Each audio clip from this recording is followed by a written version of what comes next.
नमस्कार दोस्तों, हमारी आज की कहानी है। ये लो माया, ये रुपए तिजोरी में रख दो। महीना खत्म हो गया है, सबका हिसाब करना है। चाबी मेरे कमरे में जो पलंग है उसके तकिए के नीचे रखी है। माया की मम्मी सरोज ने उसे रुपए देते हुए कहा। माया ने रुपए संभालकर तिजोरी में रख दिए। फिर अलमारी बंद करने से पहले उसे ख्याल आया कि उसे तो नया मोबाइल लेना था और उसके लिए रुपए चाहिए थे। मम्मी, मुझे कुछ रुपए चाहिए नए मोबाइल के लिए। ठीक है, जितने चाहिए ले ले और बाकी तिजोरी में रख दे। माया ने रुपए लिए और तिजोरी बंद कर दी। रात को सब लोग बैठे थे। सरोज जी और उसके पति मुकेश जी गांव वाली जमीन को बेचने की सोच रहे थे, पर दाम कम मिल रहे थे। बड़े बेटे ने सलाह दी कि जमीन बेचकर पैसा बैंक में जमा करा देते हैं, पर माया ने कहा, पापा अभी जमीन मत बेचिए, कोई बड़ा खर्चा भी नहीं आ रहा है। बैंक में इतना ब्याज भी नहीं मिलेगा। जमीन रही तो उसके दाम बहुत अच्छे बढ़ जाएंगे। सबने सलाह मशुरा करके एक दूसरे की बात मान ली। कुछ समय बाद माया के लिए रिश्ता आया। अब वो बड़ी हो चुकी थी और उसकी शादी करने की मुकेश जी सोच ही रहे थे। माया भी अच्छी पढ़ी लिखी समझदार थी। आंसू और माया की सगाई हो गई। कुछ महीने बाद शादी तय हो गई।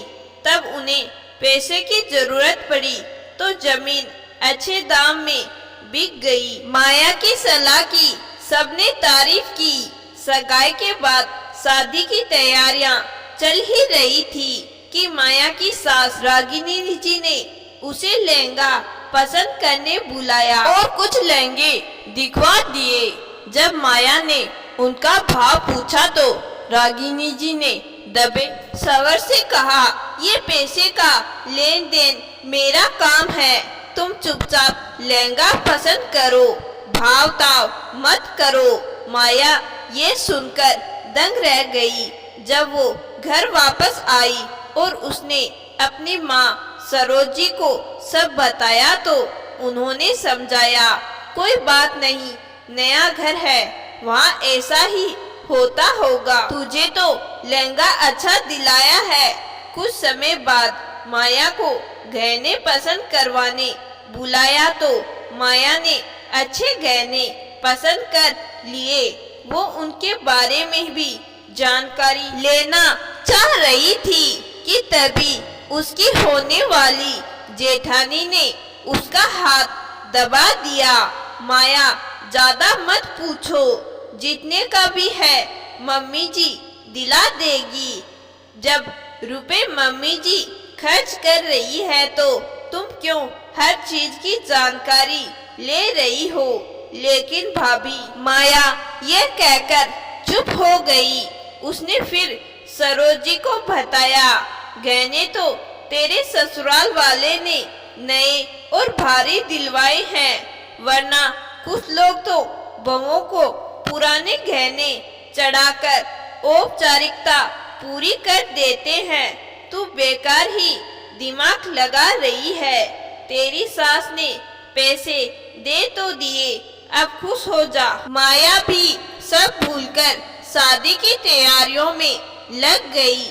आंसू और माया की धूमधाम से शादी हो गई और वो अपने नए घर में आ गई।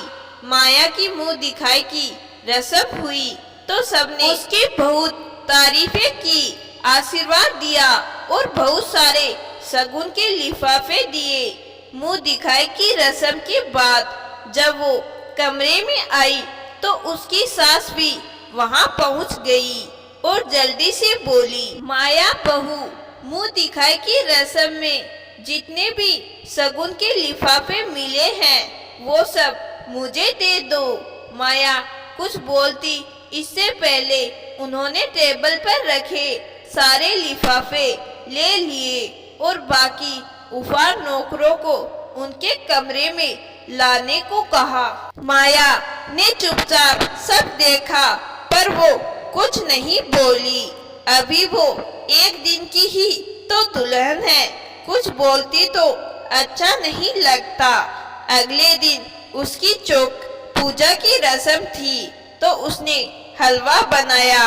वो सबको बहुत ही पसंद आया तो उसने चौक पूजा की रस्म में भी शगुन का लिफाफा मिला था।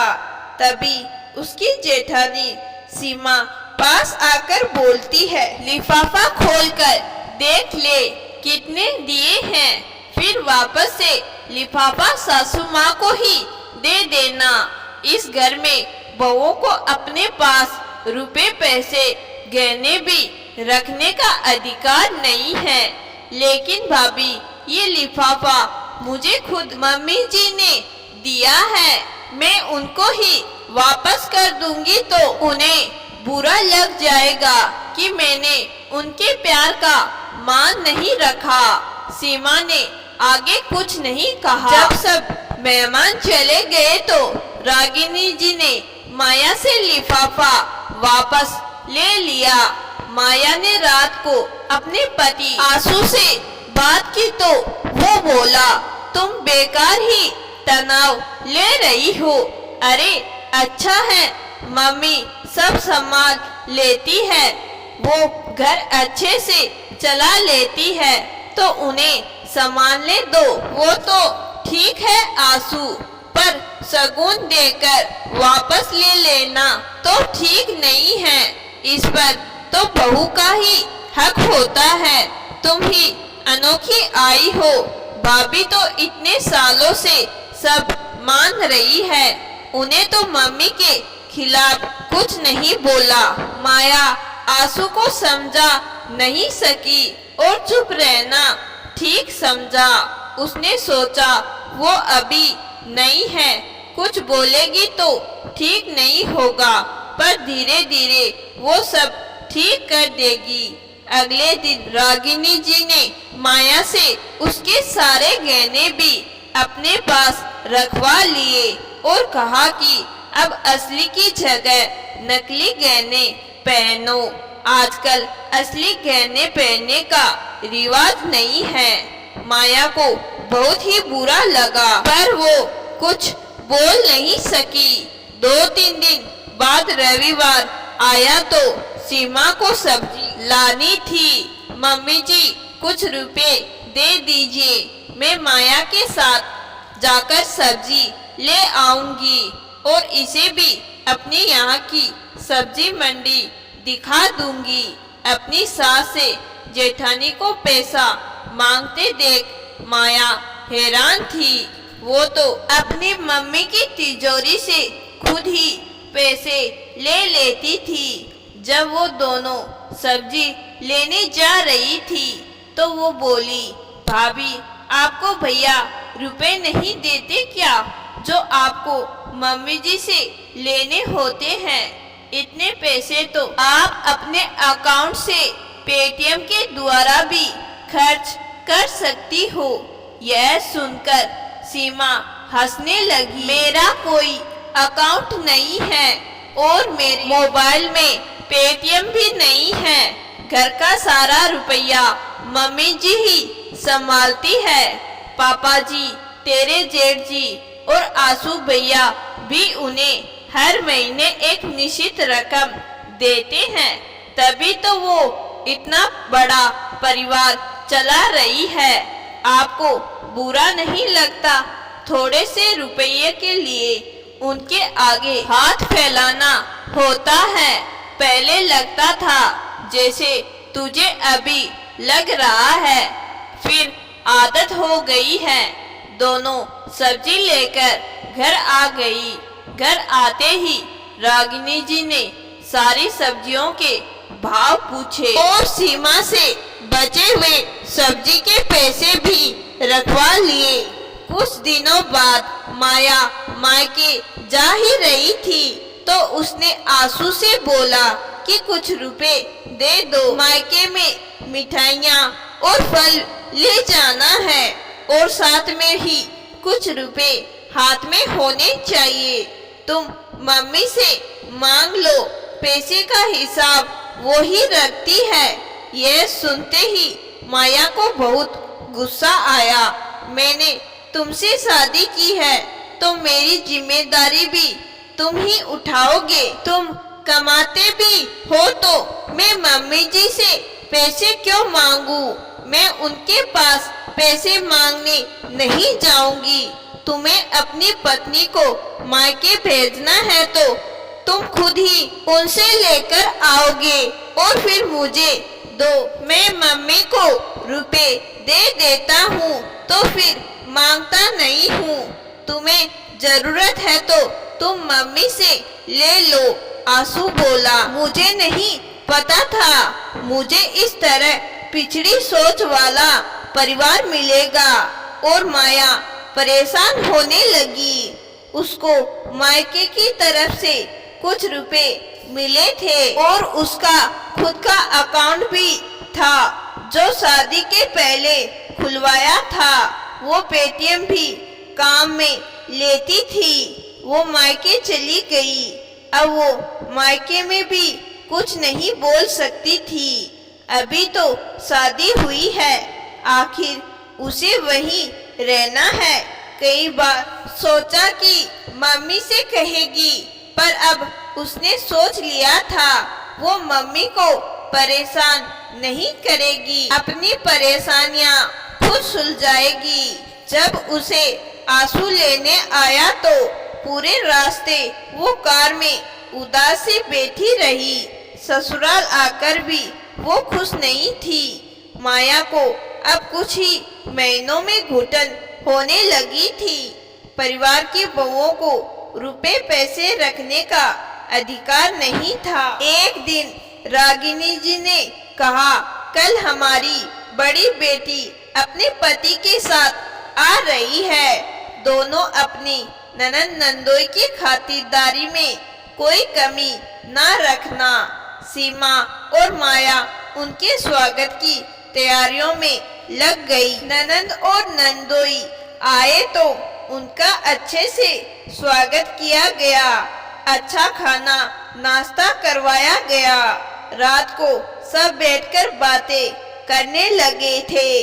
रागिनी जी ने अपनी पुश्तैनी मकान की चर्चा छेड़ी ही थी और वो अपनी एक जमीन भी बेचना चाह रही थी। तभी उनकी बेटी उन्हें बीच में चुप करा दिया तो रागिनी जी चुप हो गई। उन्होंने आंखों का इशारा किया तो सीमा चुपचाप कमरे से बाहर चली गई, पर माया वहीं बैठी रही तो रागिनी जी बोली, बहू तुम बेडरूम से बाहर चली जाओ।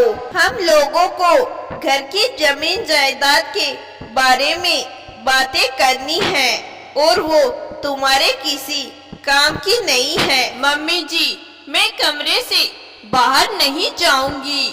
जो भी बातें होनी है मेरे सामने होगी। मैं भी इस घर की बहू हूँ, आपके परिवार का हिस्सा हूँ। फिर मुझसे सब क्यों छिपाना? बहुओं को भी जानने का पूरा हक होता है। माया तुम बाहर जाओ। हमारे घर का नियम है कि जब हम रुपए पैसे या जायदाद की बात करते हैं तो घर की बहुएं उस वक्त वहाँ नहीं रहनी चाहिए। वो दूसरे घर से आती है। हाँ मम्मी जी, हम दूसरे घर से आती है, पर इस घर को अपनाकर यही की हो जाती है।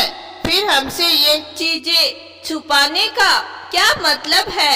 फिर तो जीजी और जीजाजी को भी यहाँ पर नहीं रहना चाहिए।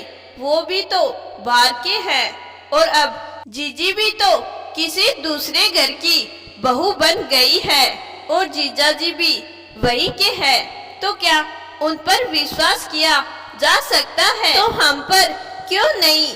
हमें भी पूरा हक है कि हमें भी घर की आर्थिक स्थिति और जायदाद की पूरी जानकारी हो। यह सुनते ही रागिनी जी भड़क जाती है। माया, तुम्हारी हिम्मत कैसे हुई मेरी बेटी जवाई का अपमान करने की? तूने मेरी बेटी और जवाई को आज दूसरे घर का कैसे बता दिया? मैंने तो हमेशा ही इन्हें अपना समझा। जवाई जी को तो मैं अपना तीसरा बेटा मानती हूँ, भला उन पर कैसे नहीं विश्वास करूँगी। उन्हें कभी घर की बातों को इधर उधर नहीं किया और तुम हो कि उन्हीं पर शक कर रही हो। मम्मी जी, मैं शक नहीं कर रही हूँ, मैं आपको बता रही हूँ कि आप जब जवाई पर विश्वास कर सकती है तो अपनी बहू पर क्यों नहीं? मैं और भाभी तो इस घर का हिस्सा है, हम दोनों से ये भेदभाव क्यों? हम दोनों आपके बेटे के जीवन का अहम हिस्सा है। उनकी खुशियाँ हमारी खुशियाँ हैं, तो हम इस घर का, अपना घर का भला ही चाहेंगी। जब आप जीजाजी को अपना बेटा मान सकती हो तो हमें भी तो बेटी मान सकती हो। माया, तुम ज्यादा ही बोल रही हो। बहुओं को सिर्फ रसोई तक ही सीमित होना चाहिए, घर के मामलों में दखल नहीं देना चाहिए। मम्मी जी, ये घर हम बहुओं का भी तो है और हम घर के मामलों में बोलने का और जानने का पूरा हक है। माफ कीजिए, आप भी तो इस घर की बहू ही थी, अब सास बनी हो। आपने भी जिस तरह घर संभाला उसी तरह हम भी संभाल लेंगे। हमें मौका तो दीजिए। छोटे छोटे खर्चों के लिए हम आपके आगे हाथ फैलाना पड़ता है। हम बाजार से आते हैं तो आपको पाई पाई का हिसाब देना पड़ता है। आखिर हम बहुओं पर भी आप इतना अविश्वास कैसे कर सकती हैं? माया की बात सुनकर सीमा को भी हिम्मत आई। वो बाहर खड़ी होकर माया का इंतजार कर रही थी। वो भी अंदर आई और बोली, मम्मी जी, मैंने तो सब सहन कर लिया, सालों से ये अन्याय देख रही हूँ, पर कभी आपके खिलाफ बोलने की हिम्मत नहीं हुई। पर अब माया की बातें सुनकर लग रहा है कि माया कुछ गलत नहीं बोल रही है। जब जीजी और जीजाजी घर के मामलों में आप लोगों के साथ बैठ सकते हैं तो हमें कमरे से बाहर क्यों भेज दिया जाता है? आखिर हमारी जरूरत सिर्फ रसोई तक ही क्यों है? बवे क्या सिर्फ रसोई घर के लिए ही बनी है? हमसे घर की हर बातें क्यों छिपाई जाती है? मुझे तो आज तक ये भी नहीं पता कि मेरे पति महीने में कितना कमा लाते हैं। और सीमा भी सिसकने लगी। रागिनी जी अब खामोश थी, उन्हें कुछ जवाब सूझ ही नहीं रहा था। तभी उनका बेटा आंसू भी बोलता है, हाँ मम्मी, माया गलत तो नहीं कह रही है। हमारा परिवार भाभी और माया के बिना अधूरा ही है। ये दोनों इस घर का खास हिस्सा है, तो घर के आर्थिक फैसलों में इनकी भागीदारी क्यों नहीं है? हर बार जो भी फैसले लिए जाते हैं वो जीजी और जीजा से ही सलाह मशुरा लेकर ही क्यों लिए जाते हैं? अपने छोटे भाई आंसू की बात सुनकर बड़े बेटे में भी हिम्मत आ जाती है। मम्मी, हम अपनी पत्नी को भी अपनी मर्जी से रुपए भी नहीं दे सकते हैं, उन्हें आप पर निर्भर रहना होता है। घर तो इन्हीं दोनों का भी है, तो ये भी फिजूल खर्चे भी तो नहीं करेगी। घर के बड़े खर्चे पापा और आप मिलकर देख लीजिए, पर छोटे छोटे खर्चों के लिए घर की बहुओं को इतनी तो आजादी मिलनी ही चाहिए कि वो अपने हिसाब से कर सके। रागिनी जी बोलती है माया कुछ गलत नहीं कह रही है। मैंने ही बहुओं के लिए अलग सोच बना रखी थी, पर अब से ऐसा नहीं होगा।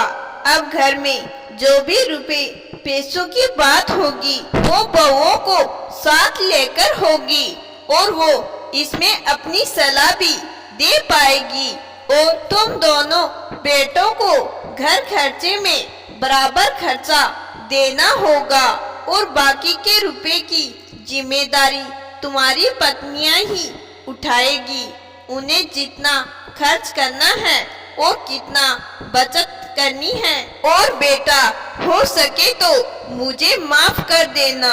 अपनी सास के मुंह से ये बातें सुनकर माया का चेहरा चमक गया। आज उसे लग रहा था कि उसने हिम्मत करके अपनी बात बोल ही दी और इस घर की बहुओं को अपना हक मिल गया।